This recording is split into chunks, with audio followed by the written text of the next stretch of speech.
Hello, everybody. I am Vivian Nixon. I come from a family of activists. My mother was part of the civil rights movement in the 60s. And I've been involved in activism with regard to education, including civic education, in prisons for many years. Many years ago, I was convicted of a crime. And one of the most disappointing consequences of that was that for 7 years, I was ineligible to vote. Across this country, there are people who cannot vote because of a felony conviction, some for a limited period of time, and others for the rest of their lives. You don't understand what a right means until it's taken away. And Gen Z, you have been showing up in elections where it really counts. But I want to let you know that every election counts, because every generation before you has suffered from some kind of injustice, has had their rights threatened, or has had to fight for basic human rights. So as a tribute to those who came before you, I'm asking you to go out to the polls in record numbers this year, to vote your conscience. I'm asking you to register your friends and your family members to vote. I'm asking you to help get people out to the polls on Election Day and vote your conscience, whatever that is. Because you will be a key factor in leaving us with a society that protects our freedoms, protects our rights, and expands upon them rather than strips them away. Thank you for letting me be part of this discussion tonight, and I'll see you at the polls in November. Bye-bye.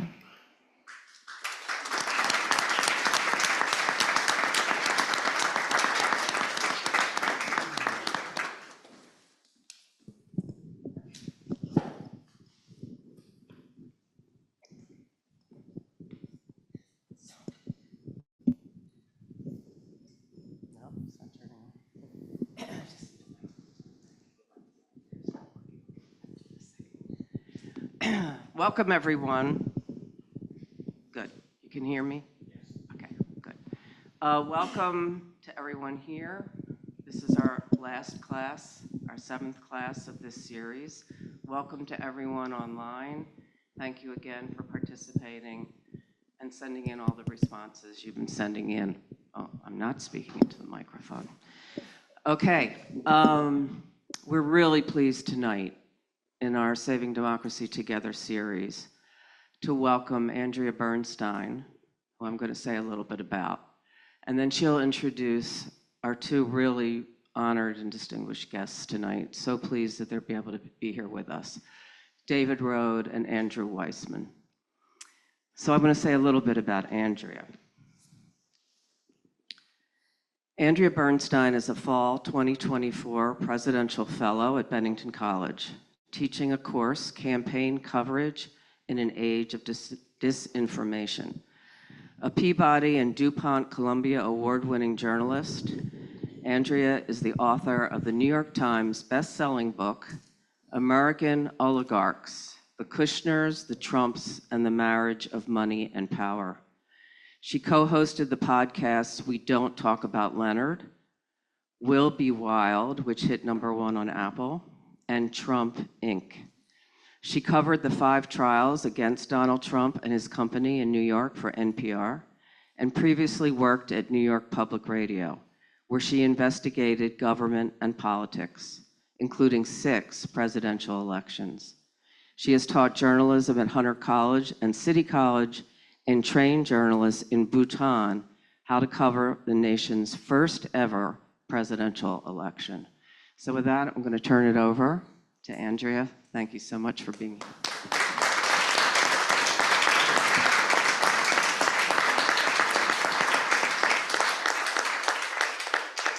Thank you so much, Susan, and thank you to everybody online and to everybody here, and in particular to all of those of you who have been in my tutorial and in my class. It's great to see you here tonight. We're going to have a lot of time for questions tonight, so feel free to think of any as we go along. I am really delighted for this sort of seventh session of Saving Democracy Together to be talking about journalism and democracy. Journalism, I will remind everybody, is the only profession in the US Constitution. And there is a reason that there is freedom of the press. No, for real. It's an important part of what makes democracy work, is a functioning press, which is why it's so important. So I have two really wonderful guests to discuss this tonight. David Rohde is the national security editor at NBC News, a former executive editor of the New Yorker's website, a two-time winner of the Pulitzer Prize. He is the former foreign correspondent and investigative reporter for the New York Times, Reuters, and the Christian Science Monitor, who covered the wars in Afghanistan, Pakistan, and Bosnia. He's the author of 5 books, including, most recently, Where Tyranny Begins, the Justice Department, the FBI, and the War on Democracy, and A Rope and a Prayer, the story of a kidnapping about his capture by the Taliban. True story. And Andrew Weissmann, who served as a lead prosecutor in Robert Mueller's special counsel's office and as chief of the fraud section of the Department of Justice. He was general counsel for the Federal Bureau of Investigation, director of the Enron Task Force, and an assistant United States attorney in the Eastern District of New York who prosecuted bosses of the Colombo, Gambino, and Genovese mob families. So we have in the room someone who faced down the Taliban and someone who faced down the mob, among others. A lot of firepower. Andrew's the co-host of the popular podcast Prosecuting Donald Trump, of which I'm a faithful listener. He's a frequent legal analyst for NBC and MSNBC and a professor at NYU Law School and an author of the other half of the John Locke book, Where Law Ends, John Locke quote, Where Law Ends, Inside the Mueller Investigation. Is Andrew here? There he is. Hi, Andrew. Welcome. So just to clue people in, Andrew is not going to be able to stay with us the whole evening, so we'll do a couple rounds of questioning, and then we'll take a couple questions for Andrew, and then Andrew will have to drop off, and we will continue the discussion with David. So I want to start with both of your book titles. It's very delightful to me that we have the full John Locke quote, which is, "Wherever law ends, tyranny begins," in the books by these distinguished authors here tonight. So I'd like to start there. I want to start with why this John Locke quote was an inspiration for your books, and tell us sort of what it means and why it was written and why it speaks literally volumes worth. So Andrew, let's start with you. Tell us about sort of why you started there with that title and that quote. Well, thank you for inviting me, Andrea. And I can tell all of the students who are there that I'd much rather be there in person with you rather than in New York. Bennington is just a spectacular school and place. So as much as I love New York, I'm sorry to not be with you in person. So one thing people may not realize is the Department of Justice, Main Justice in Washington, D.C., has inscribed on its limestone walls on the outside of it the quote that, Andrew, you just read, the "Wherever law ends, tyranny begins." And so for me, the quote was something that I've known about for a long time and saw every time I went into that building. It's important in every administration. I've served in every administration in some capacity or the other at the Department of Justice since 1991. Certainly during the Trump administration, there was a real concern about the rule of law, and adherence to the rule of law. And as somebody who spent, I guess, over 20 years as a prosecutor and 10 years as a defense lawyer, regardless of what side that is, you have a respect for the courts, for the legal system, and the independence of the Department of Justice, so that you are adhering to facts and law. And that, I think, is what separates us from, as John Locke said, tyranny, but really separates us from so many other countries that don't have that as a foundational principle to guide and organize a society. So, David, your book is The Other Side, Where Tyranny Begins. And I'm curious why you named it thus. I first want to. I'm thrilled to be here in Bennington. I'm from Maine originally, and every time I can get up into northern New England, I feel happier and calmer than I do in New York. On the book title, I want to apologize to Andrew because it's a near miss in terms of the book title. The end of the quote, and that, I don't know if this even fits Andrew, but law sort of ends in terms of the Mueller investigation, or you feel the weakening of it. And I felt part of my concern in writing this is tyranny beginning, like what we're facing now, and I guess the fragility of these institutions that we thought. I'm happy to talk a lot as my own experience as a journalist, my belief in fact and nonpartisanship in general, and nonpartisan sort of fact-based reporting. But so it's Where Tyranny Begins, the Justice Department, the FBI, and the War on Democracy. And it's a look at the years both under Trump and Biden, and how did the civil servants, people like Andrew, who spent 20 years working in civil service, could have made a lot more money in the private sector, but tried to uphold an ideal, how they fared under the Trump and Biden administration. And also, Merrick Garland's effort to sort of restore the independence of the Justice Department, try to regain public trust. And I'll echo Andrew again. And part of this has to do with my time as a foreign correspondent, whether it was Bosnia or Afghanistan. I've seen where law ends lead to, and I don't think we're there yet in this country. I don't want to be alarmist, but I've seen civil wars, and I've seen how conspiracy theory can lead to terrible struggles, political struggles, and then terrible violence. So that's my very precious view of the rule of law and the magic of the peaceful transfer of power.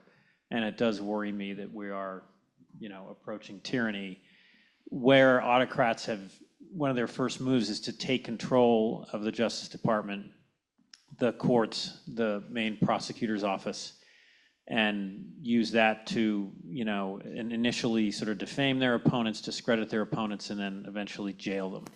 And I think that's what we're approaching here, possibly in this country. And to be fair, I think a lot of people that support Donald Trump think that's happening to him, that all these charges are completely unfair and trumped up. And many of them feel that he won the 2020 election. And it's those two realities that scare me also. And the rule of law gives us, I think, facts, like basic facts we all can agree on when it works. And I'm concerned it's not working at this point, and the different realities we have in the country. That's a long answer.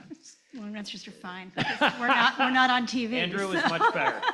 So I am curious in this interplay between the sort of, two moments of the book, sort of law ending and tyranny beginning. And, I'd like Andrew for you to just sort of reflect, sort of I guess your book came out in 2020, right? 2020? Yeah. Yeah. Yes. And so in the sort of 4 years, it must have come out just about exactly 4 years ago. And I'm sort of wondering if your sort of 4 years ago self would have envisioned these, the 4 years that intervened having played out in the way they did. So I don't think I could possibly have envisaged what we've been living through.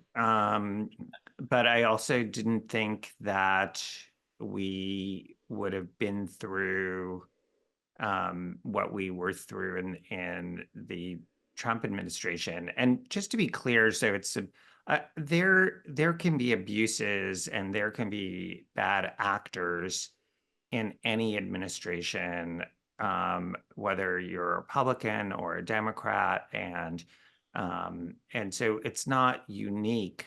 But what is unique is um, a sort of complete disregard for facts. I mean, when I was trying the Paul Manafort case, the judge in DC, Amy Berman Jackson, at some point when she was listening to one of the defense lawyers, said, whatever you're saying outside of, and I'm just paraphrasing, outside of court, and whatever you're saying here to speak to that audience, but not really to me, you need to remember this is a place in America where facts and law still matter. And I guess the thing that's sort of just remarkable to me is I do think that we have gone further and further from what I was seeing when we were investigating matters in 2016 and 2017, where it's now open to say people who participated in the assault on the Capitol on January 6th are heroes and should be pardoned. And it's a complete denigration of our legal system when we have a system in this country to decide disputed facts. If Andrea and I disagree on something, we can go to court and resolve it, and I have to Would never want to go to court against you, Andrew. Just saying.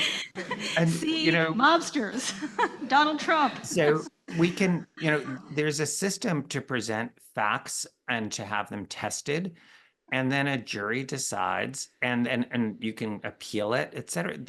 That is what happened over and over again. And when you basically say, don't believe your eyes, don't listen to what you're hearing, I am the new reality.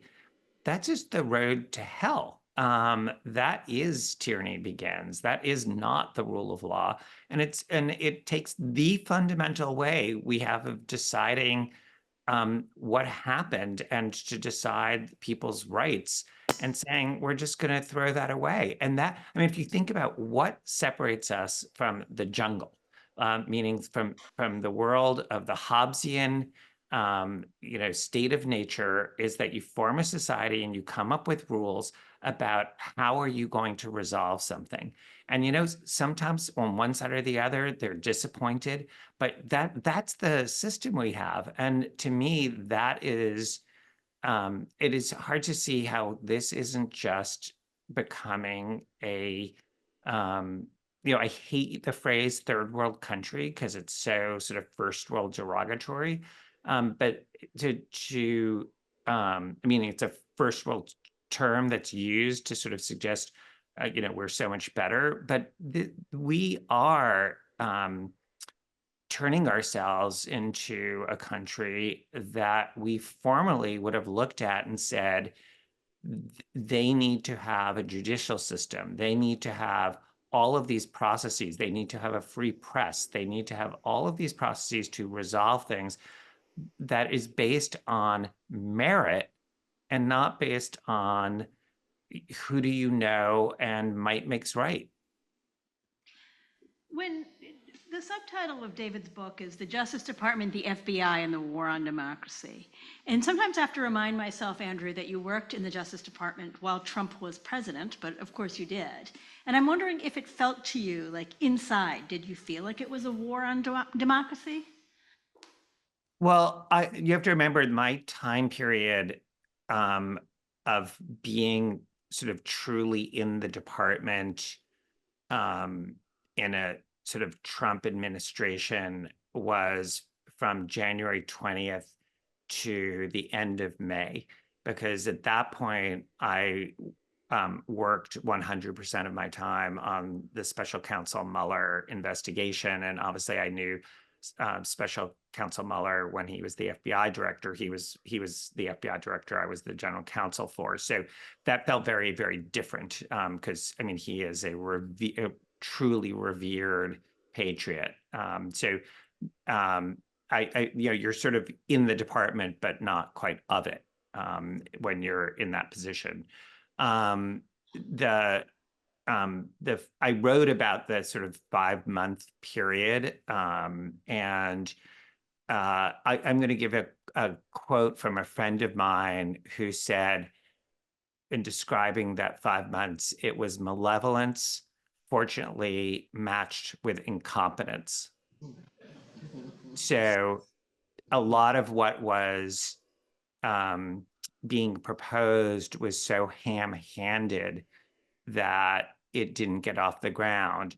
One of the things that students may remember is the so-called Muslim ban. What ultimately was upheld by the Supreme Court was Muslim ban 3. The first iterations were grossly, in my view, unconstitutional. And so that's an example of sort of malevolence matched with incompetence. Whether the first ban had people who were United States persons who have rights here being summarily denied rights to re-enter the country that they had every right to be in. And so there was real harm to people and their families without a thought to what the legal requirements were.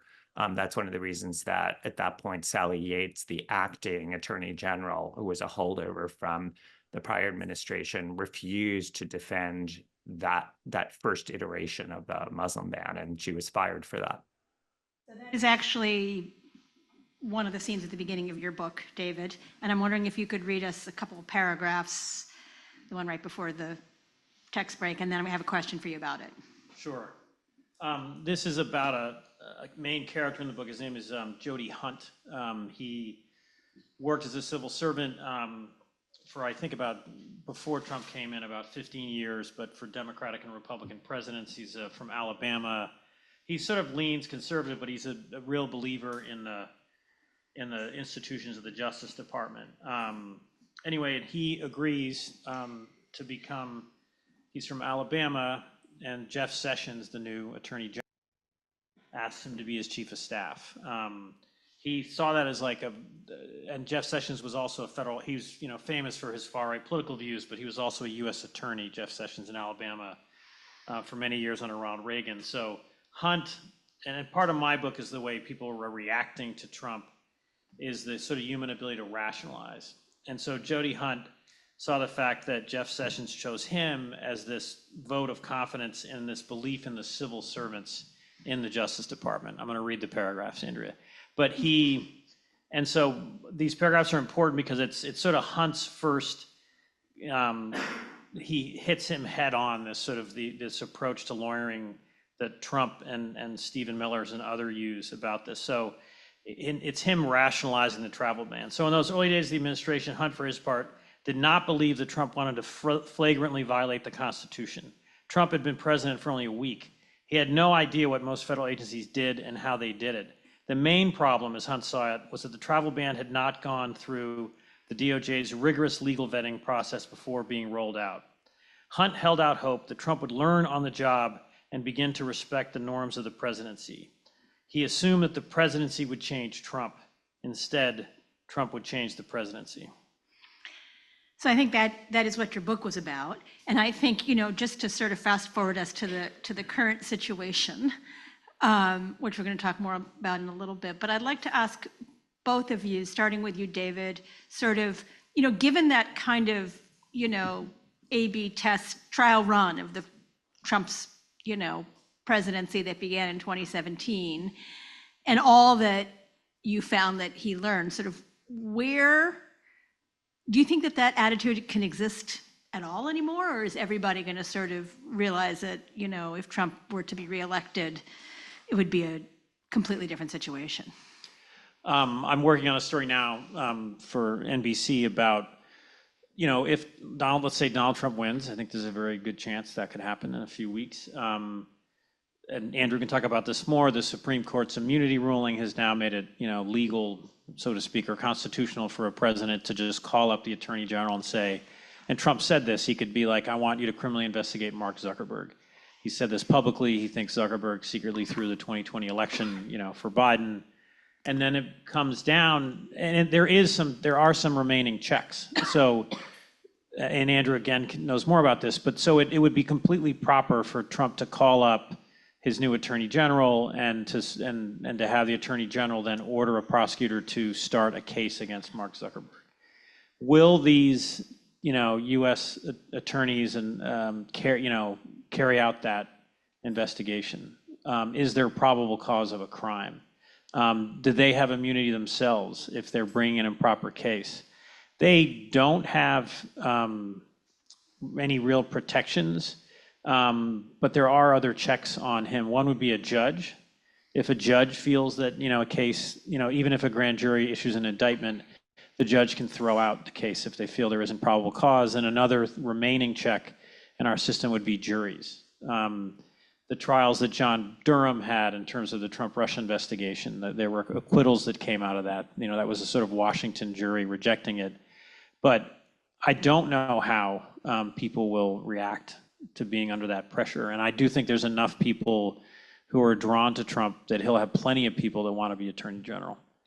Andrew, having worked inside the Justice Department for so long, do you see it that way as well, that, Trump can sort of just populate the Justice Department with yes people and, the sort of institutional resistance that, sort of kind of protected your investigation and sort of kept moving it forward? Would that fall away, or do you think it would still be there? Well, I think there are a number of things that would work against the Department of Justice being a check. One is the personnel, because there are a series of leadership positions that are presidential appointments. So those will be Trump loyalists. And he has learned he doesn't want another Jeff Sessions. I mean, Jeff Sessions, for whatever his political views were, understood that the Department of Justice was supposed to be independent of the White House, and that in order to investigate Democrats and not Republicans was not something that an attorney general follows the White House saying. But I don't have any confidence whatsoever that the new people selected aren't going to be chosen for precisely the fact that they will do the president's bidding. So that's sort of step one. The other is that the former president has made it absolutely clear that he is going to try to get rid of the civil service, meaning for the so-called deep state, which means just career people who work in different administrations who are perfectly capable of implementing policies they disagree with, but following facts and law. And not doing something that is either contrary to fact or contrary to law, they can just all be fired if the civil service is gotten rid of. That's a huge, huge way of really politicizing the Department of Justice. And then I'd say the third thing is lawyers tend to be pretty risk averse, and it's really hard to be the person who stands up and says, you know what?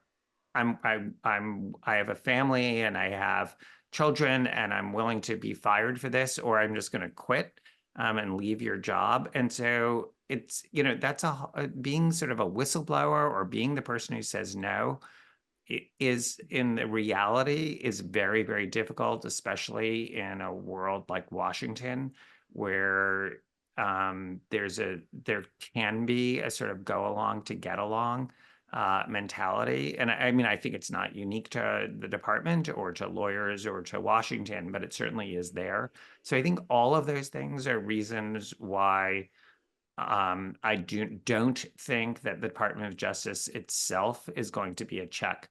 And in terms of the courts being a check, it's very, very hard to see, even if you get that check at the district court or the Court of Appeals level, given the Supreme Court immunity decision, which is so untethered to the rule of law and unsupported legally, it's really hard to see how this Supreme Court is going to function as a check. Now, I'm not saying in every possible case that comes before it, that they're going to somehow be able to have 5 justices to rule in Trump's favor, because we don't have this specific case. But there's ample reason to be very worried about the Supreme Court being the institution that is going to serve as that check. And that is a long way of saying that, Andrea, and David, your profession is in many ways the one that's out there as a so-called fourth estate to sort of be a check on politicians who will not feel otherwise that their power is being impinged on. So I have about a zillion more questions, Andrew, but I want to turn it over a couple of questions to the students, and I know that you have to leave in about 10 minutes. So a few of you have questions for Andrew. Jay, you did? Okay. Do we have a microphone? Here.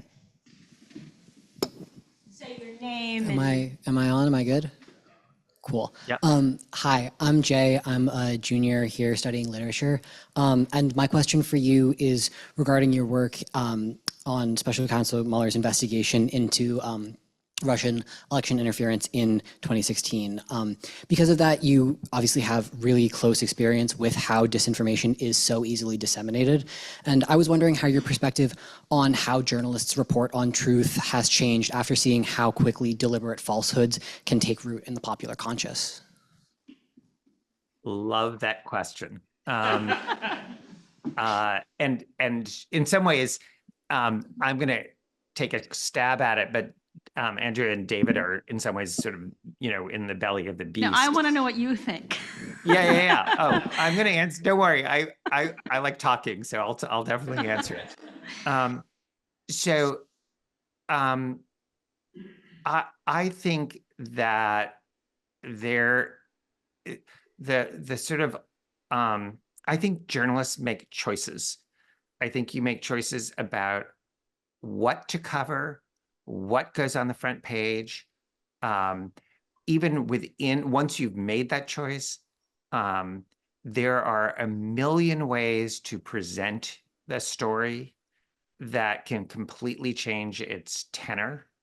That's to say, you really, there are a lot of choices that are going on.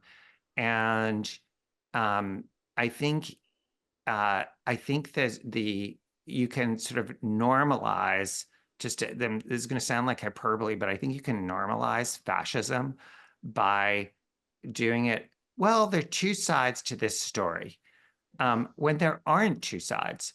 And I think it's one where I think it's such a new world for journalists to be in that position, where you're sort of having to say that, but it's just not doing any. I think you move us further and further towards that tyranny line when things get covered in a way to say, to use something that David said, which is, well, there are people who believe the election was stolen. Well, the election wasn't stolen, right? It wasn't stolen. There are no facts. There was numerous court cases about it, and there has been no evidence presented.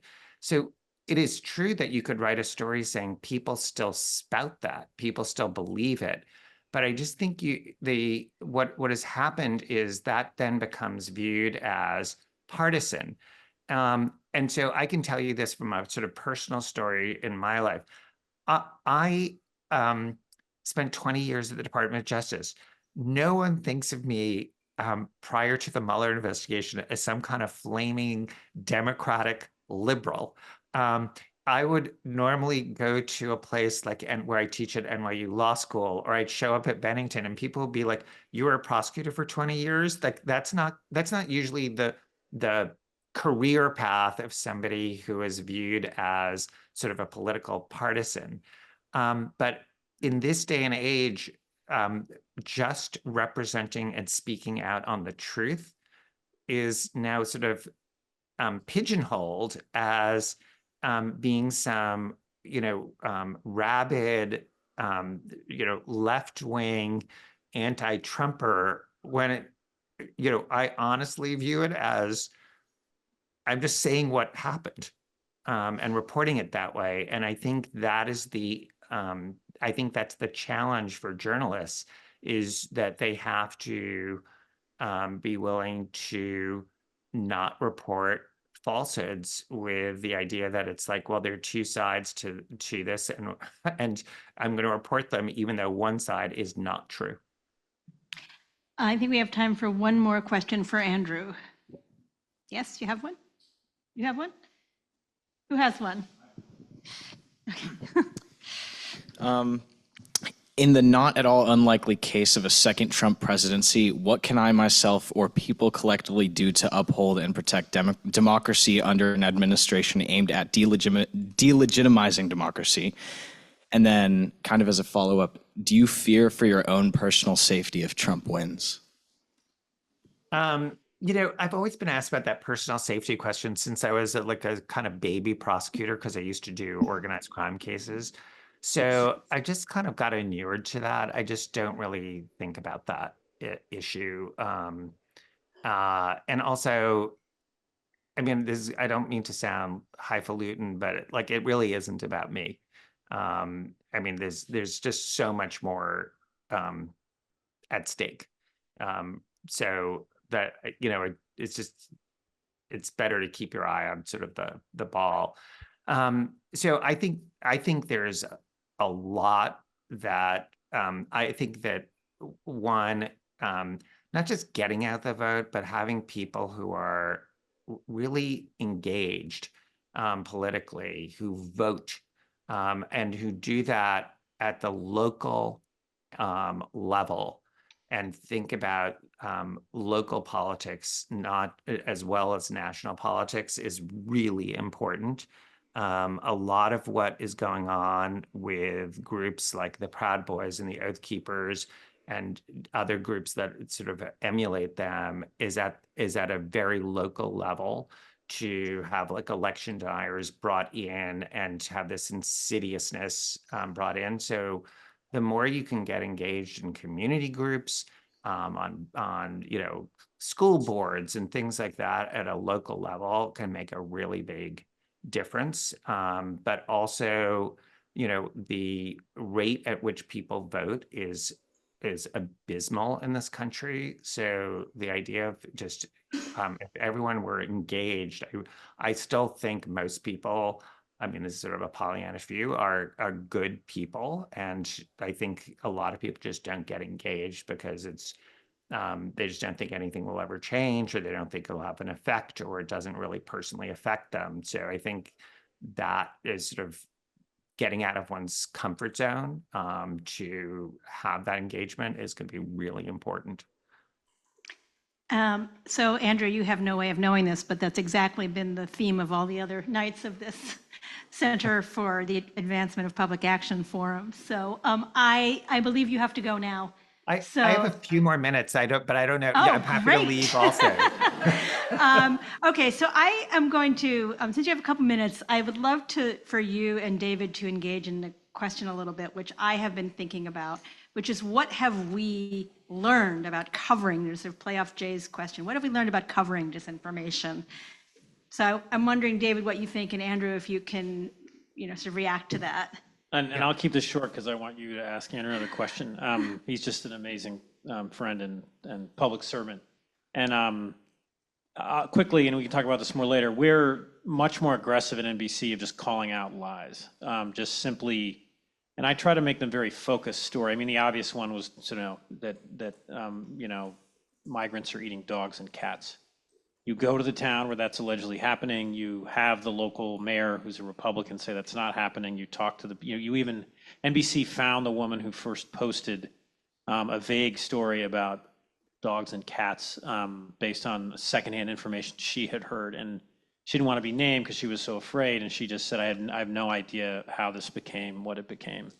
A separate story where Trump gave a speech outside of Detroit and talked about, skyrocketing crime levels and all this stuff. I mean, some of this may sound like very simplistic journalism, but we sent the Justice Department reporter out to that town, and he got Michigan State Police crime statistics. He interviewed residents. He interviewed, police officers in Detroit, and you just try to drill down on that one false statement. You don't lecture, and the reporter doesn't stand there and say, it was all lies, but you have all these local people say it was all lies. And I think that there was a big fear that you're platforming the conspiracy theory, you're spreading Trump's message or anyone's message. There are Democrats who lie and exaggerate too, but there's much less. I don't know if we're good enough about it. I think Andrew's right about both sidism, but we have learned. I just don't know if we've learned enough. Andrew, I'm wondering if you feel like we're sort of more, we as kind of a journalistic profession are more comfortable talking about this. I was covering the Clinton-Trump campaign when Hillary Clinton first put out a statement that the Russians had hacked her email system. And that was why all these emails were sort of being reported on. And it just felt so crazy. And, I wonder sort of whether, we now understand what your view is. Is there a better understanding of how disinformation and misinformation campaigns are sort of part of the political discourse, or maybe you think not at all? Well, I do think it's really important for people to understand, and obviously including students, how disinformation works. During the Mueller investigation, we're very focused on foreign disinformation into this country. Much of that still occurs, but it's also now very much coming from within. One of the differences in 2016 was disinformation deliberately put out from Russia through social media that is completely documented. And by the way, the Senate, in a bipartisan report, documents all of this. It is nothing to do with leave aside the part about whether Donald Trump or anyone in his campaign was complicit. The issue is a foreign government trying to manipulate our vote. And just to be clear, foreign governments and foreign actors are entitled to speak. But the law here is that you have to register and you have to disclose what that is, and so that the listener who is hearing that knows the source. So that was sort of the 2016 version. That is, as the government has gotten very good at sort of tracking and trying to nip this more in the bud. In 2016, the Obama administration, because it didn't want to be viewed as political, didn't act at the end of this sort of election cycle. And then we sort of documented all of this.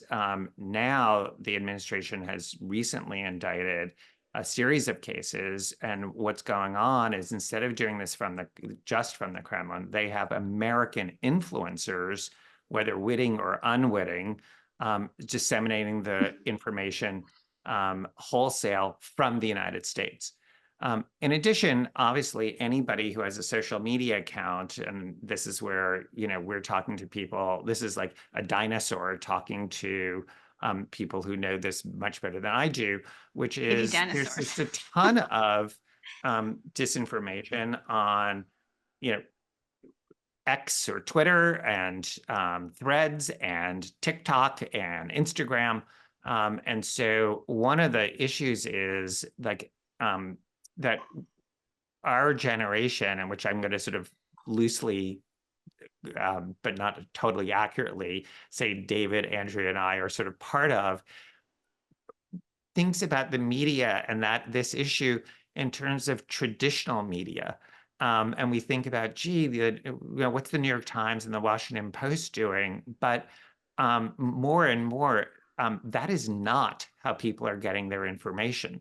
It may be how a certain segment of the society gets its information, but that more and more, that is not where the problem is. And the standards of journalism are just, no one would sit there and say, like, this is outrageous because on X, the standards of journalism have gone, through the floor. There are no standards.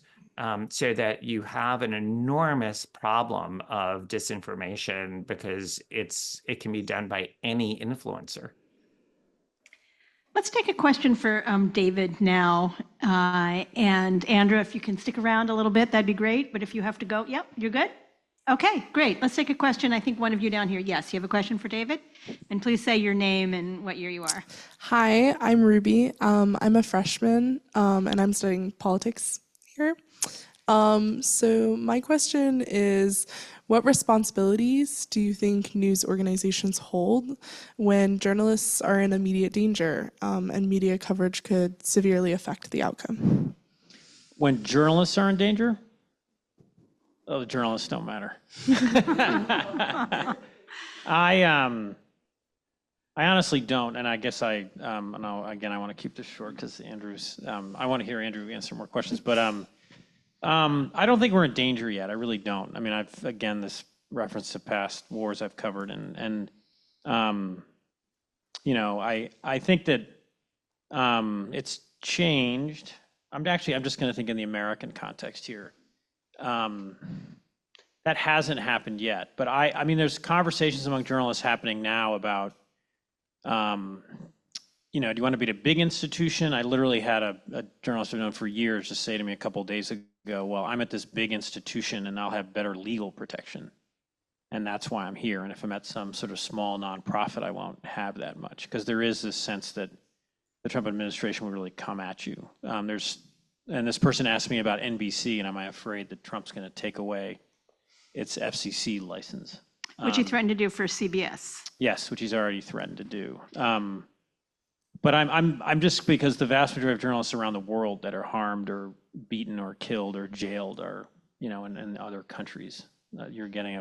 So I think it's more you have a responsibility to not, and it's hard to thread this needle, but just to not think about what you're reporting. Sorry, you don't want to put local people in danger or exaggerate a story that's going to cause. I'll come back to this, but I fear. I'm much more into. It fascinates me how people think that Jody Hunt quote about people just tend to. People tend to rationalize. They tend to make themselves the heroes of their own narratives, and so I worry more about average people and somehow our coverage enabling violence or leading to it. If that makes any sense. And we're going to continue to take questions from this group. So we'll just go around the room now. Olivia, do you want to go? Thank you. And we'll do some online. Okay. Hi, I'm Olivia. I'm a junior and one of Andrea's students. I have a question for Mr. Rohde. What have you learned while reporting on nations devoid of democracy or nations that have lost their democracies that might teach us something about saving our own? Very simply, it's what Andrew said. We do have a court system that, we have a disagreement and you go to court and you win or lose. You might not even accept or think it's a fair thing, but it's miraculous that, this is my property and you can't do this on my property. Okay, you're the next president of the United States. And I tend to be glass half full. In 2020, it was the judicial branch. Andrew mentioned it, the dozens of cases that were decided by dozens of judges appointed by Democrats and Republicans. There were Trump appointees who just gotten in onto the bench, and they all rejected the fake claims that the 2020 election was stolen. So the difference is the rule of law and a trust, I would say, and I'll talk about this more later, but in that for our democracy to continue to function, we need nonpartisan public servants in certain roles. We need election clerks who are going to count the votes, whatever the votes are. And if Donald Trump wins the most votes, he's the president of the United States. And that's democracy.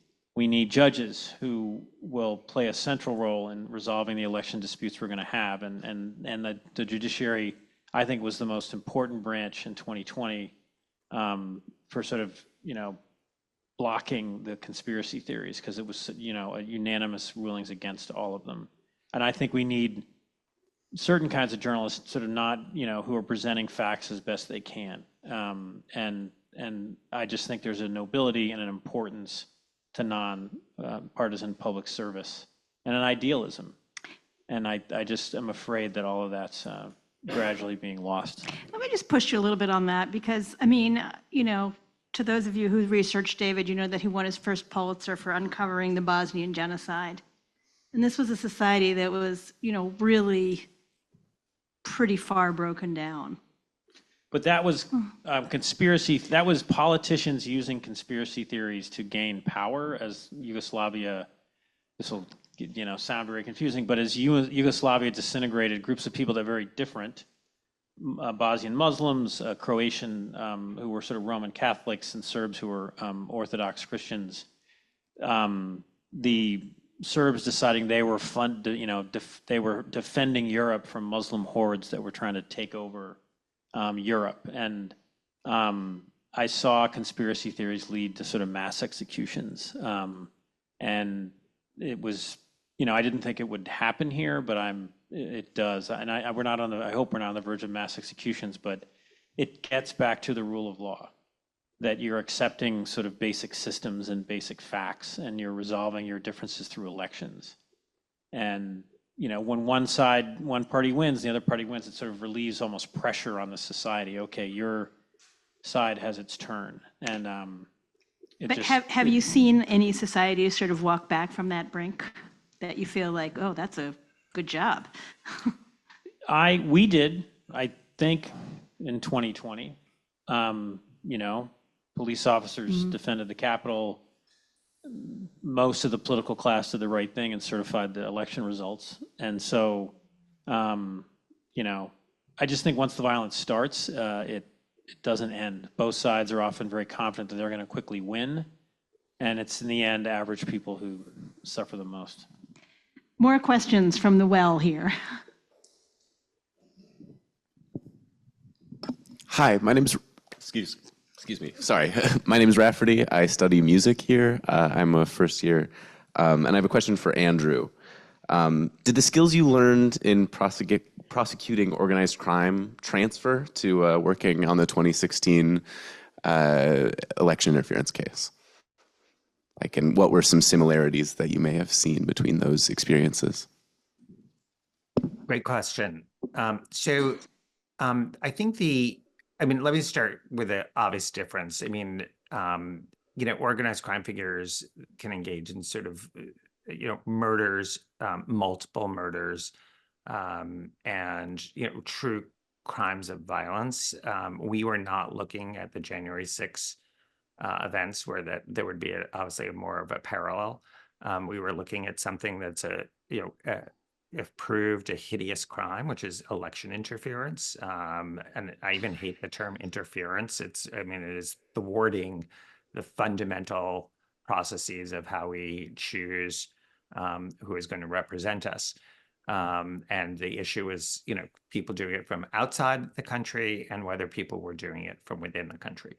And I think that there are a number of skills I developed as a prosecutor and frankly also as a defense lawyer, which is when you're investigating any group, you're sort of thinking about what are your leverage points? How do you get lower level people to cooperate and to tell you the truth and then move up the chain?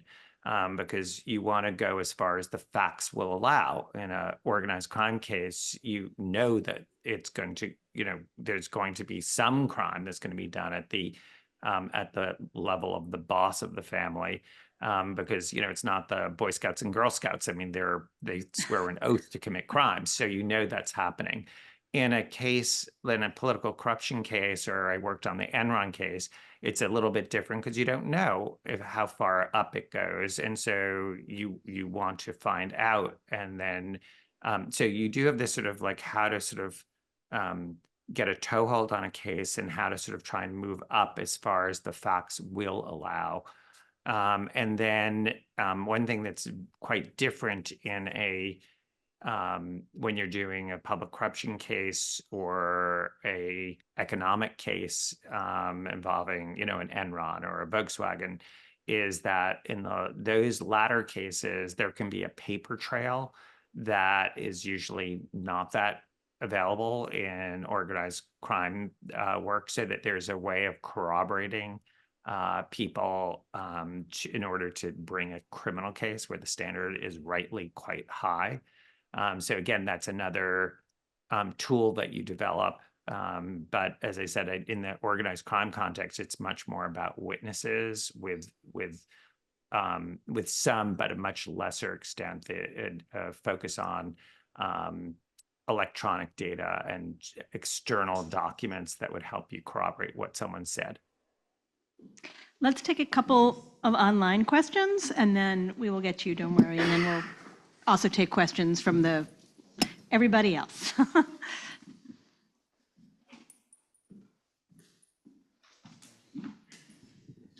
This question, I think, is directed specifically to Andrew Weissmann, but I guess it could be answered by either of you. It's a question and a plea.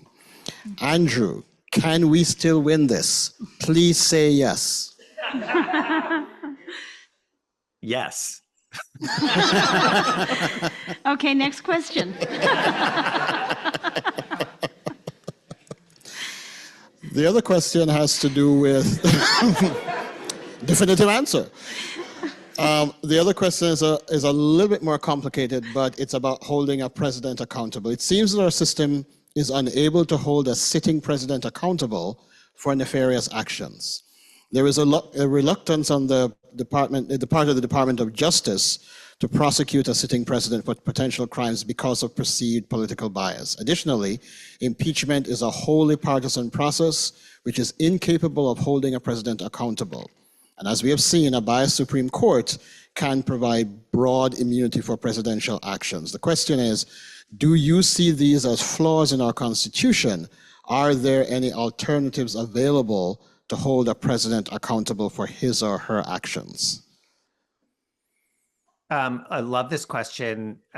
This has to be my final answer, but let me just say that if you compare our judicial system to numerous judicial systems around the globe, we would get an F in terms of having been able to hold political leaders and the highest political leader to account. We've been able to do it at like the Senate level, the House level, and at the local level. But many, many, many countries, Brazil, Argentina, Italy, France, you could go on and on, have figured out how to give people a trial in more or less real time. We have not been able to do that. And it's really a disgrace to a country that thinks of itself as having an advanced judicial system that we do not have that. I think my hat goes off to the New York criminal case that the judge was able to get that to trial within a year, with due process for both sides. And by the way, when I say trial, whatever the result is, I mean, it's for a jury to decide whether the state has proved its case or not. But the public has a right under Supreme Court law to a speedy and public trial. It is not just a defendant's right, it is the public's right. And I don't think our judicial system has, writ large, has upheld that right. Andrew, I just want to thank you so much for joining us, for staying late, Thank for you. answering everyone's questions. And Thank you. let's give Andrew a round of applause.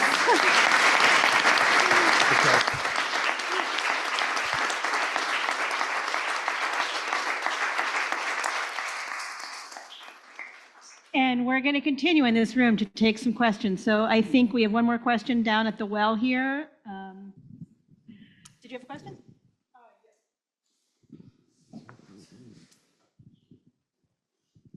So my name is Annika. I'm a junior. I study philosophy, political science, and economics. I guess when thinking about the deep polarization within the media and false information, and also the lack of like safeguards on in social media. How has this changed the political or the rules of the political game, given the changing role of the media today? I think, Donald Trump has shown that he's changed the rules of the political game by, Roy Cohn, or I'll go back to Jody Hunt. This is both in terms of the law and the media, but it's a New York, if you will, belief in the court and the legal system as a system that you use to sort of score political points. One of the characters in the book is Erica Newland. Unlike Jody Hunt, she joined the Justice Department under the Obama administration. Trump's come in and she stays. She works in the Office of Legal Counsel, which is famous in the Justice Department for vetting laws. Jody Hunt wanted the Office of Legal Counsel to vet the Muslim ban, and that it wasn't vetted, the first version of it. But so she came to regret staying in the Justice Department because she realized that Trump and his aides, and it was a phrase that someone who was writing for Lawfare used, but they engaged, it's a chapter in the book, it's LOL, like lols, laugh out loud, nothing matters lawyering.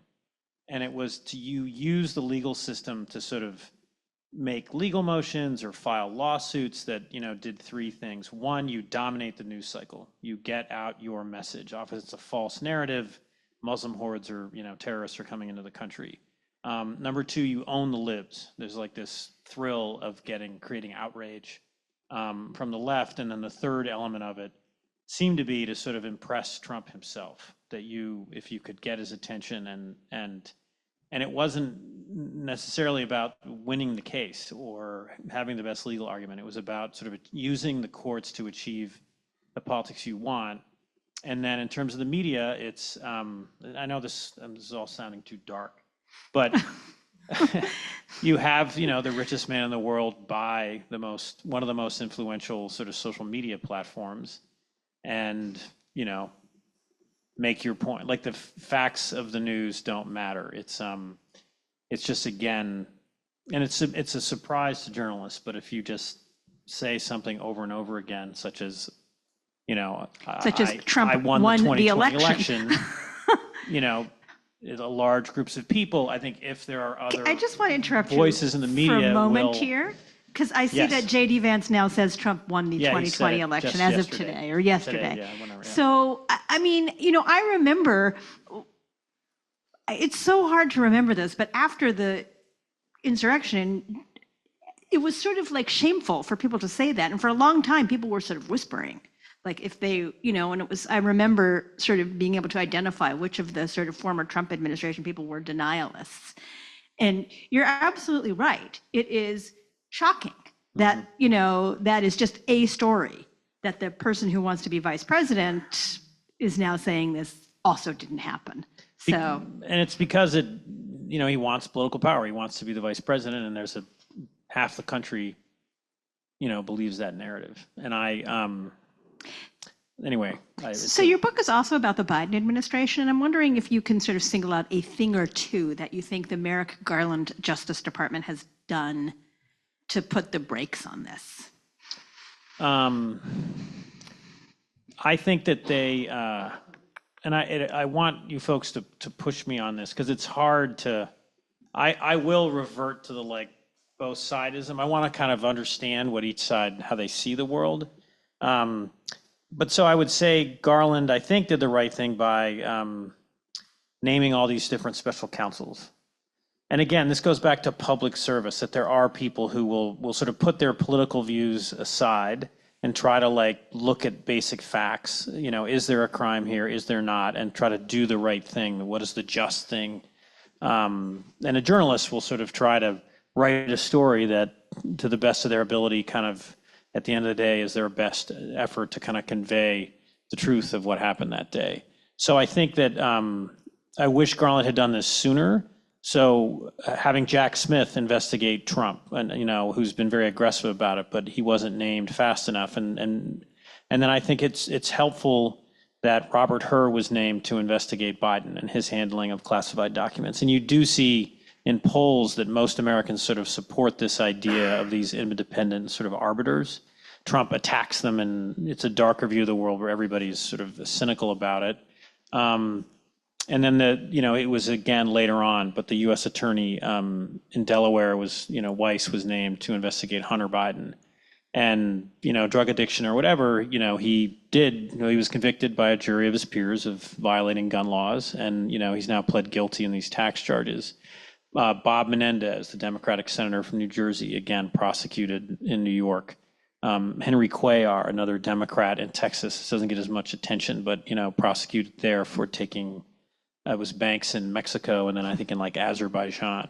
So it works, or that part of the system works. And and Garland really believes that if the Justice Department kind of quietly does its job and acts in an honorable way, people will trust it. And in hindsight, I think that was naive. He doesn't get out enough. He's actually given more speeches than many attorney generals, but he's sort of lost the information war to Trump. And it's sort of been tragic to watch. Let's take a couple more questions from just whoever wants to, a couple online, and then we'll see how it goes. Yes, good. Yeah, I have a question. Wait, do you need a microphone? Yeah. And don't forget to say your name and your year and what you're studying. Hi, my name is Nora Dyer Murphy. I am a first year here at Bennington College, and I'm studying history and public policy. A couple of weeks ago, we had Anthony Farley over, who's a law professor at Albany Law School. There he said, there is no rule of law, not yet. There are rulers and people who are ruled, and there are rhetorics of dispossession that are presented to us as if they were a rule of law. What would you think about this rhetoric? Do you think that the tyranny of the Trump administration is a disruption of the law, or do you think that the law has set up a person like Donald Trump to gain power?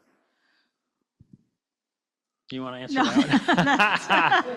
That's for you. You wrote the book. I'm an idealist. So I look, there's no question that the criminal justice system in this country has been completely biased against, people of color, particularly Black Americans. There's been terrible injustices and terrible cases of innocent people being sent to jail. But I don't think that it's all sort of an illusion. I mean, I guess, meaning Merrick Garland is really trying to,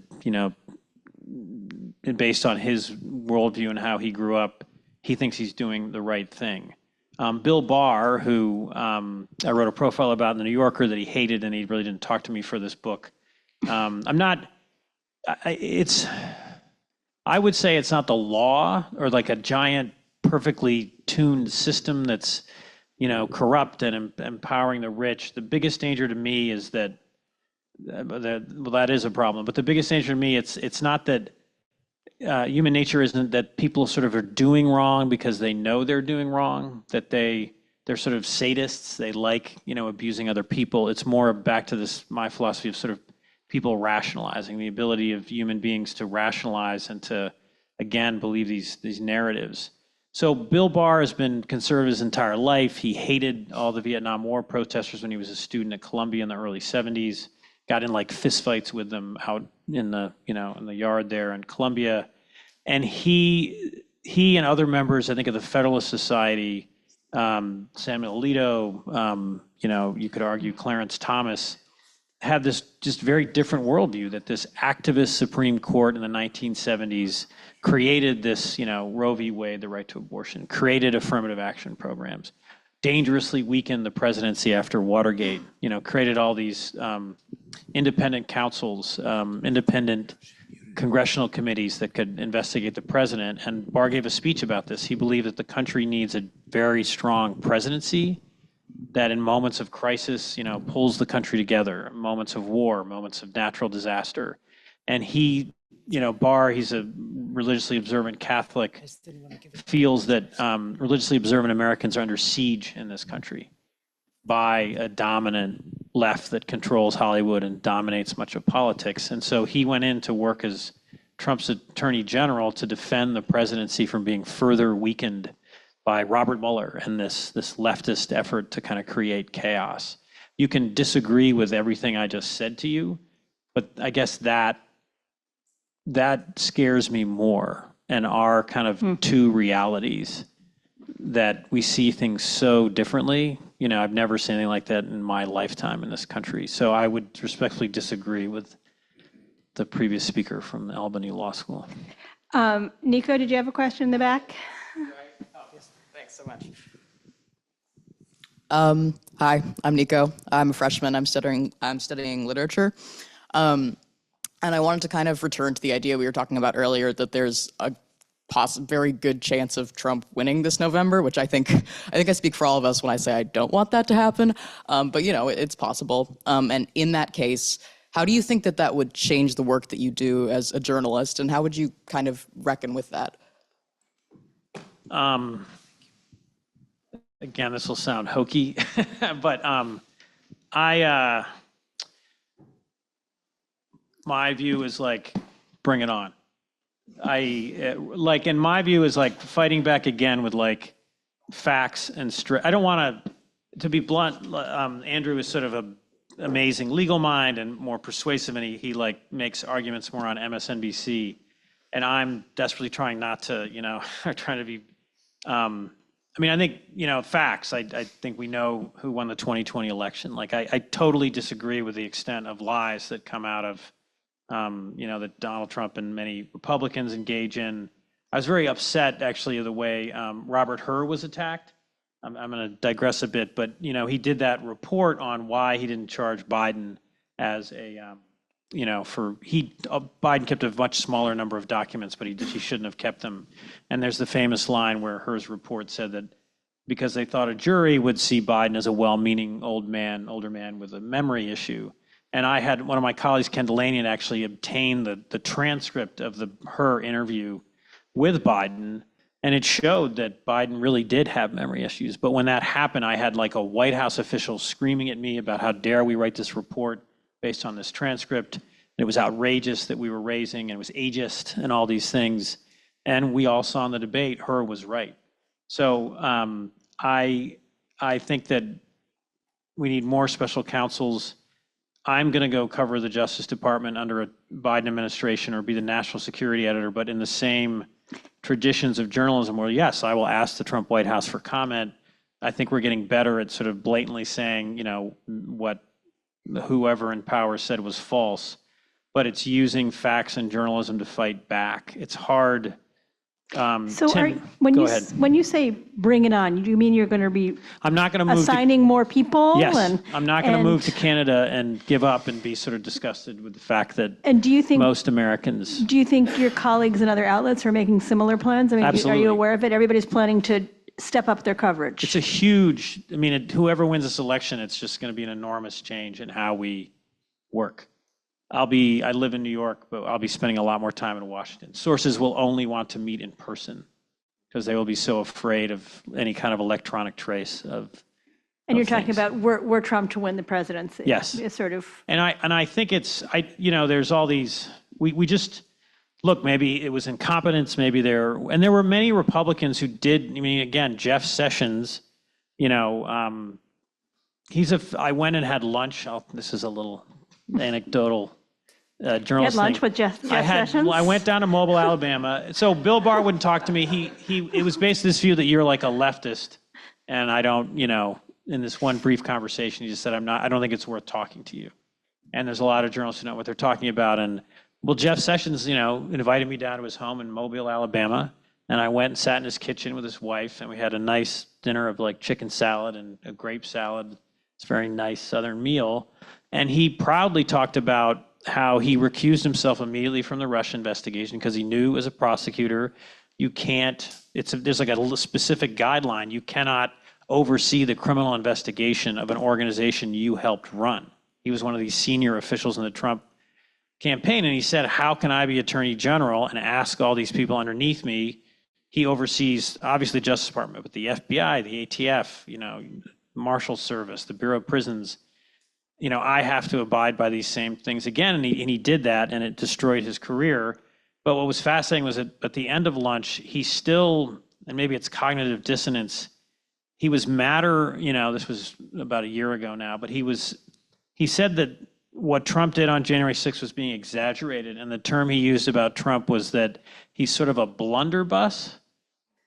And there was just a story in the Times about this the other day, but this view of a lot of people who are voting for Trump, like, again, remember a better economy and whatever about the border, but they think this is like a shtick, that he didn't actually put Hillary Clinton in jail, and people on the left are sort of So that's what Jeff overreacting. Sessions thinks? And he said that he thought the bigger outrage was that the Biden crime family wasn't being, investigated by the Garland Justice So Department. much for the chicken and grape salad. Well, and I'm not excusing his, I guess this is my obsession as a journalist. It's fascinating to talk to people and see how they see things. And so it's just, again, our ability to rationalize. So, but I'm not moving to Canada. I think in a way this is the, I don't want to put it this way. Don't put it that way then. Well, it's the traditional news media, which I think is essentially saying, there's a border problem, like there's various things. The traditional news media is rejecting a lot of the basic claims that Trump is making about the economy, about a migrant invasion, about, peace and stability when he was president. But I think that we've sort of been so marginalized. Andrew was talking about the mainstream media there's like the through social media or whatever means, there's just we're not as influential as we think we are. Yeah. All right, so we have one more online question, and then maybe we'll take one more from the audience, and then I think we'll call it a night, although you're welcome to stay and ask questions. You may have dealt with this to some extent, but the question is, could you talk about the idea that it is more profitable to peddle falsehoods in the information industry, and that outweighs the value of being truthful financially? And so overall, people's motives are skewered by financial incentives. Absolutely, that's a fantastic question, whoever asked it online. The traditional model of a newspaper that had full of ads and the ads would pay for the reporting sort of all collapsed with the internet. We didn't adapt fast enough. I worked for Lester Holt. I serve all of NBC News with national security stories and the team of reporters I work with, but nightly news is still the showcase. It still gets 5 million people a night watching it. I think Maddow at her highest is 2 to 3 million. Like Tucker Carlson maybe got up to 3 or 4 million. So it's interesting that these straight news programs aren't as profitable. And the media has fragmented. So if you can get an audience of 2 or 3 million and you just sit in a chair and say what you think, it's a lot cheaper and more profitable to do that than send out, a dozen reporters every day to crisscross the country and get, and it's not as frankly entertaining. And I don't, the media's made a lot of mistakes and the business model's collapsed and things have fragmented, but there's just no question that, and you don't need large audiences, it's also fragmented, but if you just tell these amazing tales, a Times story recently, talked about MSNBC, which Fox is, I think, much more egregious in terms of statements, but that MSNBC is sort of comfort food for liberals. And so it's, I don't have an answer. I guess that's back to my thing about I'm not going to Canada. And I'm saying that I'm not sure I have the right approach because the facts don't seem to work necessarily, but I guess I just want to keep sticking to that truth and a relative truth. Well, we have been talking about this in our class because we've Yes. been reading Hannah Arendt's Truth in Politics. Yes. And she talks about truth as a sort of factual truth as stubborn. And that's something that tyrants don't like because they can't control it. So I want to be a stubborn idealist. Like, I think you can go to a town and understand if FEMA is helping people in this small town in North Carolina or not. And you're not going to, you don't have to write it in this, voice of God thing, but there is a value to going and talking to average people and hearing what they think and what they're actually seeing and experiencing. all right, do we have one question from this side of the room? Because I haven't really been looking over here, but yes.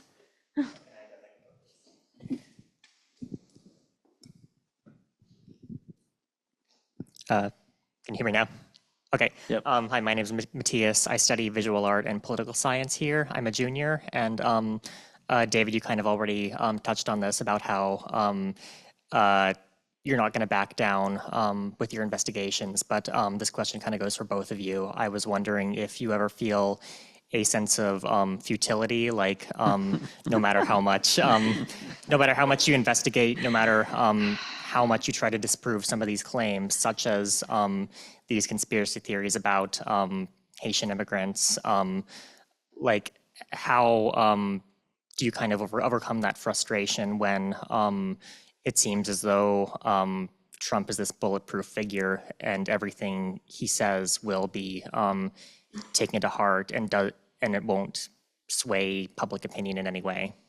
I'm going to answer that, and then I'm going to ask you to answer that. So as someone who's done 3 podcasts about Trump, four podcasts, written a book and covered five trials against him. My mic seems to be distorting. It's okay? You can hear it okay? All right. So, I mean, I do, like, I was in the courtroom when I heard guilty 34 times. And, I was there when he was ordered to pay, $83 million to Eugene Carroll. And when his company was, found guilty of felony fraud.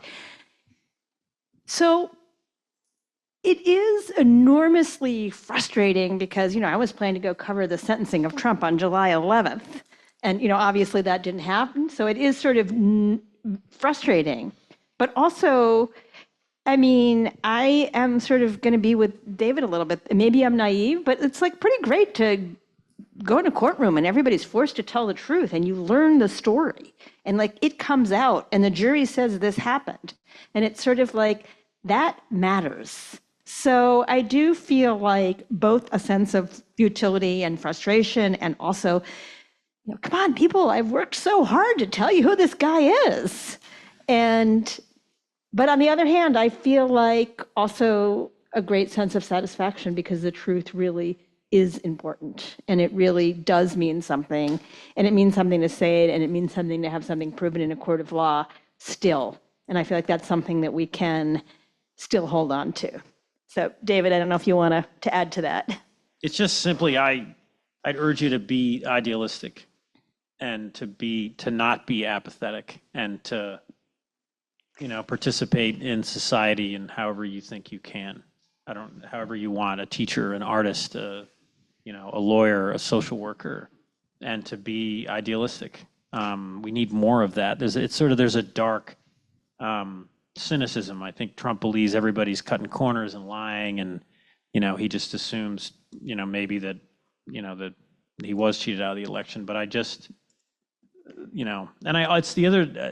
I was going to say this. Tim Naftali, who I quote at the end of the book, he said one of the reasons that the system's failing is that there's never been that Richard. He was a head of the Nixon Library.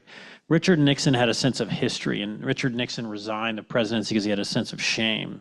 And the problem with Trump is that there just seems like there is no sense of shame, and he just sort of goes on, and it works. And there's and that I just think it's for the system to work. There has to be enough people who have idealism, and if we give up, and then the question is, if you're playing a game, I was talking to Andrea about this.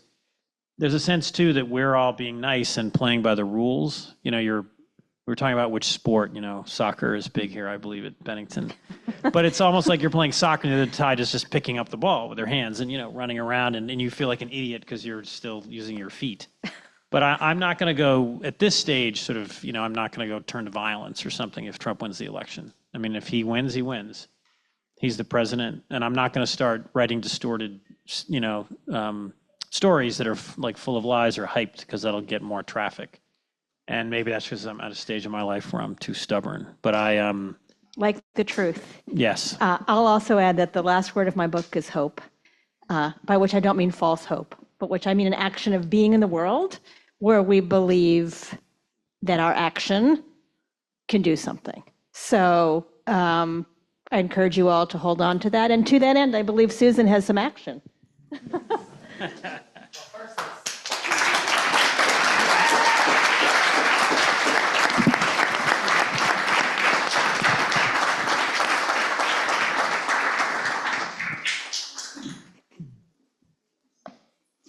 Okay, so if we could bring up our slide.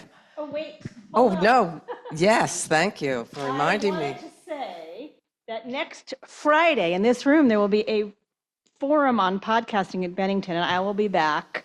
And it is going to be some of the best podcasters in the country. So please come, tell your friends who are not here, tell your neighbors, tell anyone who's in the area. I'm going to pass around some posters. Please take a few, hang them in your dorm room, and please come and encourage others to come. Great, thank you, Andrea. So if we could have the slide, Chris, that would be great. And then, Andrea, you're going to say a bit about yes, I was gonna say our number 7. So we just, to remind you to take a look at the slide again. That's what we've done for all 7 weeks. And our 7th one tonight is, relating to this conversation. Don't spread misinformation. And so Andrea's going to say a few words about that. Don't spread misinformation. You all are getting it in your social media feeds. If you see something that's particularly emotional, a number of my students are writing about, for example, I'm not going to vote because I'm so upset about XYZ, war in the Middle East, hurricane aid, all kinds of things that are worthy of being outraged about. But misinformation passes through your feeds. So what I'm going to encourage you to do, and misinformation is something that all of us spread. Misinformation is not disinformation. It's not a weaponized thing by a foreign government or a political leader to get an end. It's something that we participate in by layering on untruth. So read carefully what comes through your feeds. Think about what the sources are. And if it doesn't seem to you that it's true, don't share it. Great, thank you. Thank you, Andrea.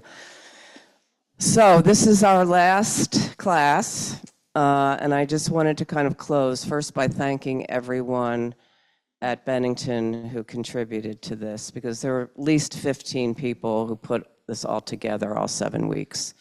So I wanted to just make sure that we're all thanked, particularly the 4 teachers, Provost Maurice Hall and Senator Campion and Eileen Scully, who've really put in the major amount of work to put all of this together. Thank you, people online. Thank you, students at Bennington College. This came out of a conversation last semester because students were very discouraged. They really were not, the students that were in my class that I was talking to were like, no, I don't think we're going to vote for the most part. And that got me, honestly, so depressed which I am not a depressive type of person. I was like, okay, this can't be. This is not a good thing. And if this is in any way representative of students all across the country, then we really need to try to do something. And so that's why this happened. So thank you, Bennington students, for inspiring this to actually happen.